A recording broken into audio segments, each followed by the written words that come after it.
It's a great 2-for-1 actually answer here, Fong, because the one part is, again, we've talked a lot about getting in touch with that purpose state. Now that purpose, that feeling state is going to feel like something. Now here's the challenge with this. A lot of people either one are just disconnected from their bodies and they live in their heads most of the time. Or number two, they don't like how they feel in their bodies. Like their bodies are tight and painful and sore and all these other things, right? So who would want to go down there into their body if that's what it feels like? So my focus is help to reduce, and here's the key thing, chronic tension in the body. It's really about, if there's one thing that you want to do to get the 2-for-1 here, number one is reduce that chronic tension in the body. Because when you have a lot of chronic tension in the body, there's a whole bunch of physiological things that happen. Your circulation is not good.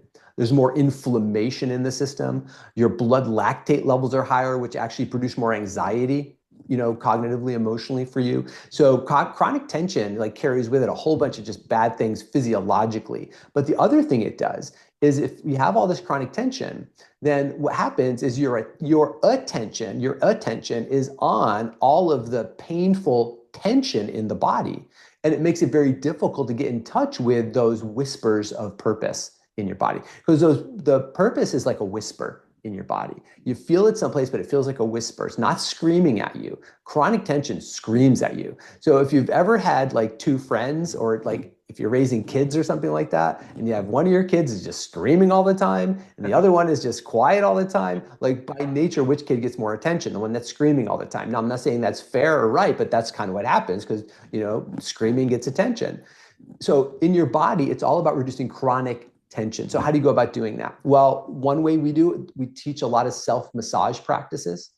And so there's some in the book, actually, some self-massage practices. And using acupressure points to do that. There's certain acupressure points in the body that kind of act like regulation switches or thermostats, that when you work on those places, they reduce tension globally in different parts of your body. So there's a lot of just great self-massage practices that you can do, even over the back of the neck and the shoulder, some tension points in the head and forehead, some spots on the low back. Anything to reduce chronic tension on a regular basis is really, really great. Gentle movement practices. So breath, movement, and breathing practices together also help to reduce that chronic tension. So we call them core centering Qigong practices or core centering practices. They look like Qigong and Tai Chi practices, except they're based in that same mode of somatic practice. But really what they're designed to do is help reduce chronic tension. And then breath work, right? There's some easy, deep breathing practices. We can do one right now. I'm going to show you the fastest one to reduce chronic tension. It's called the physiologic sigh. And so what it is, you take a breath in, you take about a 90% breath in, and then you top it off with another 10% breath, and then you do an audible sigh out. This was studied at Stanford, showing that it's the breath that most quickly shifts someone into what we call a parasympathetic state and reduces tension in the body. So ready? Let's do it together, Fong. You ready? We'll do it. 90% in, top it off, and then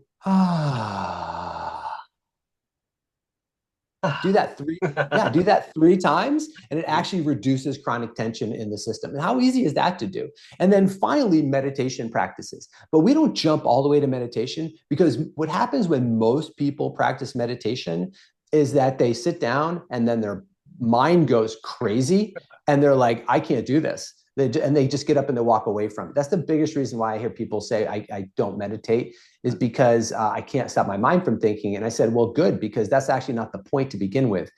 But it can be so distressing for people that we start with self-massage, mindful movement, and breath practices to prepare someone to be able to sit quietly and observe what's going on in their mental constructs without becoming distressed by it. So it's all about reducing chronic tension, Fong. And when you do that, you actually enhance your health simultaneously, as well as being able to get in touch with your deeper purpose states. That is awesome.